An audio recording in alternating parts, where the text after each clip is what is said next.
Bill Gates, Bill Gates, founder of Microsoft, said that success is a lousy teacher. It seduces people into thinking that they cannot lose. See, failure is one of the best teachers in our world. You learn more from failure than you do from success. That's why Bill Gates would say success is a lousy teacher. That in fact what it does is to seduce you into thinking that you cannot fail. Some people get really confused when, let's say, they make only one attempt and things work out for them. Fine. I'm sure you know the way our world works. Once you do something that works out well, you become an expert. People consider you an expert in that area. And they begin to ask you, how did you do it? Your success confers on you authority to speak on the subject. And then you can begin to tell people the 5 steps to success in this area, or the 7 steps to success in this area. Okay. Most times we don't admit those 5 steps or 7 steps are not the only steps that there are to succeed. Sometimes there are 20, sometimes there are 50, sometimes there are 100, sometimes 1,000. But a combination of steps delivered success to you in that particular instance. The challenge is you try the same thing the next time and it doesn't work out. And that can be very puzzling. Okay? And depressing, especially for the person that's been successful before. Yeah. So Bill Gates says that success is a lousy teacher because it has a way of seducing successful people into thinking that they cannot lose. Failure, on the other hand, challenges you to think about what you can change, how to vary your approach, increasing your chances for success. I've come to realize sometimes to remain successful or to take your success to another level, you have to cannibalize your own success.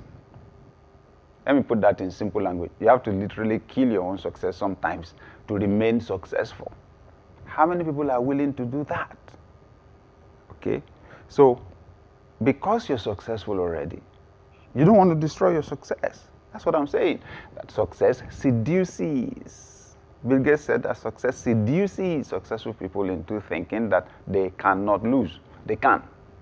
Big time. So, the person that has failed in an attempt does not have that seduction. The person that failed does not have the temptation to repeat the same thing because that approach failed already. So the person that has experienced failure is more open. So failure results in learning. Successful people don't see failure as the end of the world. They do not see failure as the end of the world. They see it as a new beginning. An opportunity to start again more intelligently, like Robert Schuller would say. Yep. An opportunity to begin again more intelligently. We learn a lot more from failure than we do from success. Am I saying, therefore, that we should only fail, we should not succeed? No, that's not what I'm saying. Okay? We should succeed. I'm just discussing how to achieve the success, and that failure is a normal part of the process. So, learn from your successes. Many people don't. So learn from your successes. Ask yourself, what worked? What did I get right this time? Then you can repeat it for as long as it will work for you. But I'm just simply trying to alert you. You will come to a point in time when your plans won't work out exactly the way you expected them to work out, and you need to know how to manage that.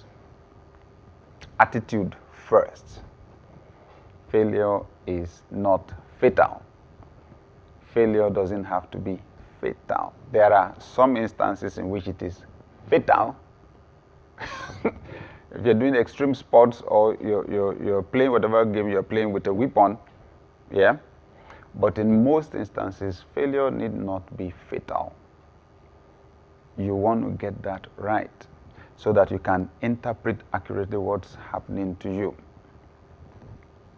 I was discussing with a top leader just a few days back, and we were discussing about the transfer of knowledge in their organization. And they run a very dynamic system, a very innovative one, a highly innovative system. And I was pointing out to them that that can be challenging when it comes to leadership. The top leader knows what he's doing. Everything he's creating looks different. We realized that his associates are finding it difficult to comprehend what he's doing. So the people at the lower levels, each one tends to see their own part of the job as the whole thing, period.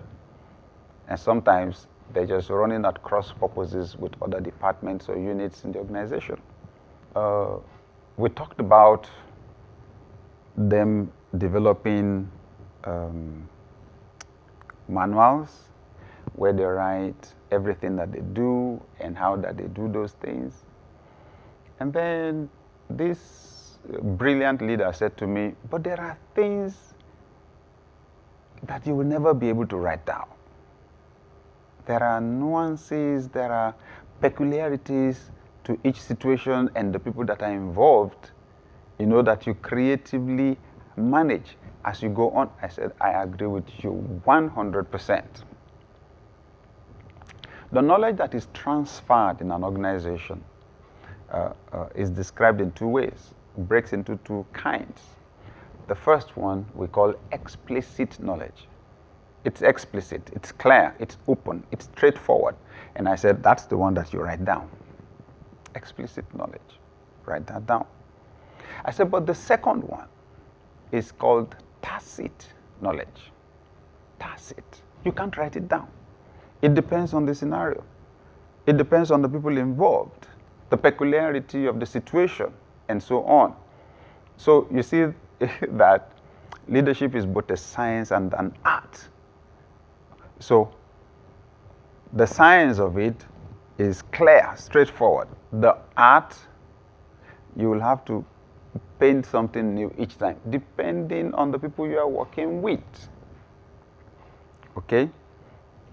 So I'm saying here that failure enhances tacit knowledge a lot. That's experience.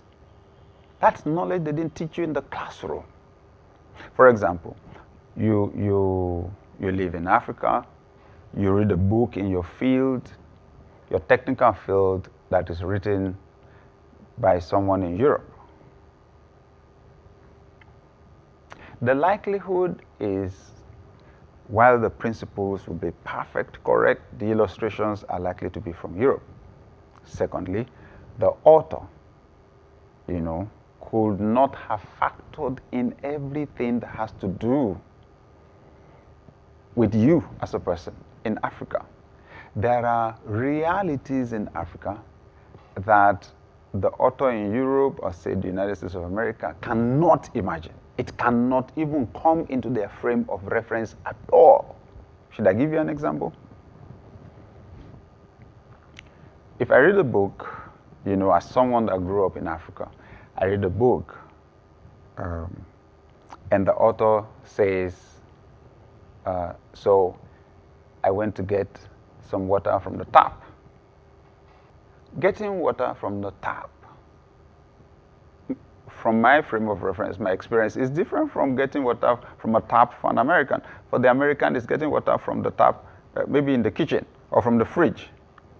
But for the average African, it's taking a bucket on your head, going down to the river or going down to the only place where water is coming out of a tap on a whole street and putting the bucket on your head back to your house. Those are two different scenarios. So it's in the process of your acting out or trying to apply the principles that you read, that you gain the experience. So tomorrow, if you were to teach someone how to get water, your experience, what you would share, will be more practical, more useful to that person if the person lives in Africa like you than what was written in the book. What was written in the book has become explicit knowledge, the one you gain in the process of trying to achieve your goal. That is tacit. That is what I'm talking about. So when you realize that failure helps you to gain a lot of tacit knowledge like that, which definitely gives you a lot of advantage, then you don't see failure as a problem. You see failure as a friend. You see failure as an asset. Okay? When I was an undergraduate, I was organizing my first event ever, a seminar. Okay? It was a seminar. And the group that I was leading was a Christian group. So I organized the seminar. I had seen people organizing seminars before. I mean, we didn't have access to Twitter or the internet then, but now you guys do. Or else I would have gone online and just checked how to organize a seminar. And then I'll just work with it. That's what I do these days. Anyway, whatever little knowledge I had, I tried to apply it. And I then had to fix a theme. So I decided to choose a theme that was dramatic so that it will grab people's attention. You know what the theme was? There is no God. Then I put in brackets a statement found in the Bible. The verse that I had in mind, the biblical verse I had in mind says, the fool has said in his heart, there is no God. But I caught that part to grab people's attention, arouse their curiosity, get them to come there, then I could push my argument, that God exists. So we put those posters that we made, on the walls and pinboards all over the school. To my surprise, as I moved around the campus, I saw people had been writing on the posters. I read statements like, you are stupid. You are crazy. Something is wrong with you. You are mad. And so that was not the response I expected. That was not the response I expected. I expected them to come out of curiosity to hear what I had to say. And long and short of it, the attendance was not very encouraging at all when we got to the seminar.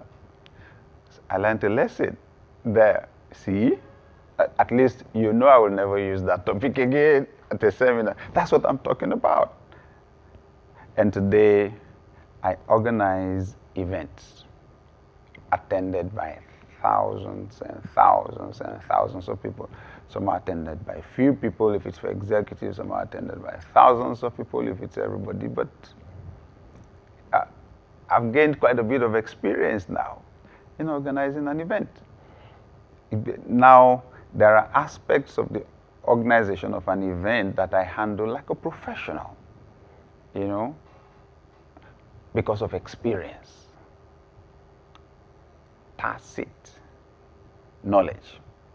Yes. Have you observed that for every line of trade, every industry, that there are trade secrets? Have you observed that? Yes. There's a theoretical one. You can buy a book and read it, which is very important. But you will find out that the people that serve as apprentices usually achieve better results on the long run. Yes. Why? Because their serving apprenticeship exposes them to practical situations. Practical situations. And then when they take time to ask questions and to learn, the knowledge that they gain is heavy on tacit knowledge. Tacit knowledge is a huge composition of what they know. So it's practical.